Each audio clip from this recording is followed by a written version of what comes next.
Salut la team! Aujourd'hui, donc, on se retrouve pour le WOD hommage comme tous les mercredis. Le WOD que vous aurez à réaliser aujourd'hui, c'est le WOD Kenzak. Donc là, vous aurez 7 tours à réaliser dans ce WOD. Dans les 7 tours, vous devrez réaliser 71 DU.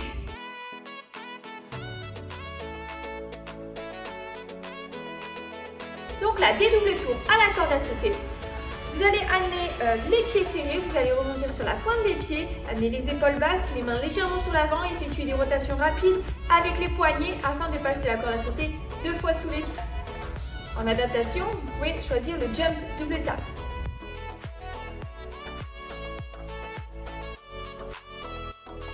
Donc là, c'est un peu le même principe que les DU, sauf qu'au lieu de passer la corde à sauter 2 fois sous les pieds, vous allez devoir taper 2 fois sur vos hanches lors du saut.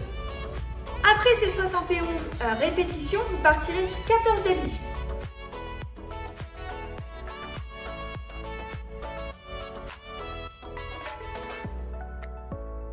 Donc là, le deadlift, c'est un soulevé de terre. Donc vous allez dans un premier temps pousser en jambe, puis engager les hanches vers l'avant. À chaque fois que vous reposez la charge au sol. Veillez à garder les cervicales bien dans l'alignement de la colonne et évitez de regarder trop vers l'avant sur ce mouvement. Donc si vous êtes à la barre, vous veuillez avoir les pieds largeur de hanche. Si vous êtes à la kettlebell, donc là vous aurez les pieds un petit peu plus larges et vous aurez la charge entre les jambes. Et ce sera exactement les mêmes points de performance.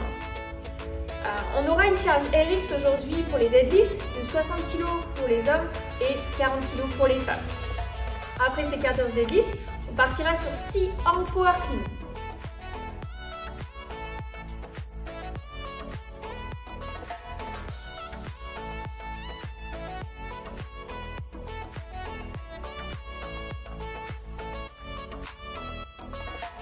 Donc la position angle, donc vous allez de nouveau réaliser un deadlift afin de partir donc en suspendu.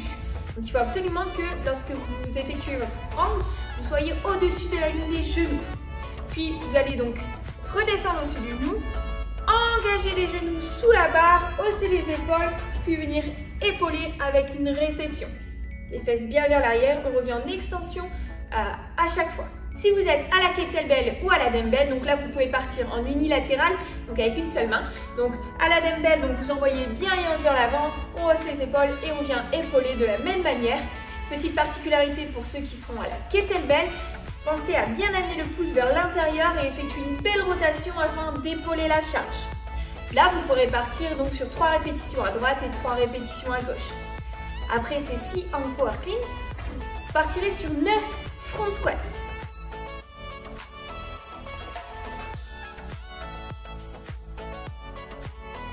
Donc pour un front squat, on va garder les pieds largeur d'épaule et pointes de pied engagées vers l'extérieur. Pour ceux qui seraient à la barre, les coudes bien engagés vers l'avant, le regard bien vers l'avant. Et vous allez donc casser la parallèle des genoux, donc la ligne des hanches doit arriver sous la ligne des genoux, en gardant bien le poids de corps sur les talons. Revenez en extension de hanche à chaque fois. Pour ceux qui seraient à la kettlebell, donc là, on garde bien les coudes engagés vers le bas. Après avoir réalisé ces 9 front squats, donc là vous avez fait un tour, il faudra en réaliser 7 au total sur ce WOD. Pour s'échauffer, vous partirez sur 4 rounds. 4 rounds avec un format temps 30 secondes d'effort sur 3 mouvements. Premier mouvement, vous allez devoir effectuer du shuffle run.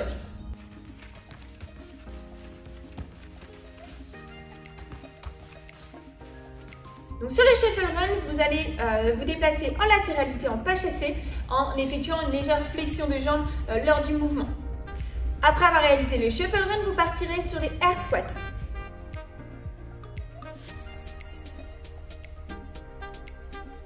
Donc là, les pieds largeur d'épaule, pointe de pied engagée vers l'extérieur, le poids de corps bien sur les talons.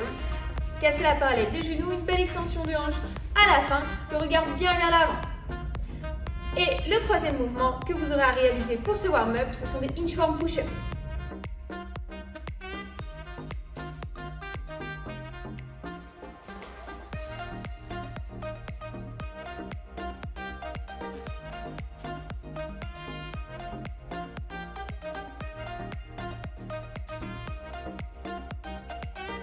Donc là, départ debout, vous allez garder les jambes bien tendues, amener les mains au sol et avancer vos mains jusqu'à arriver en position planche, donc les mains bien sous la ligne des épaules.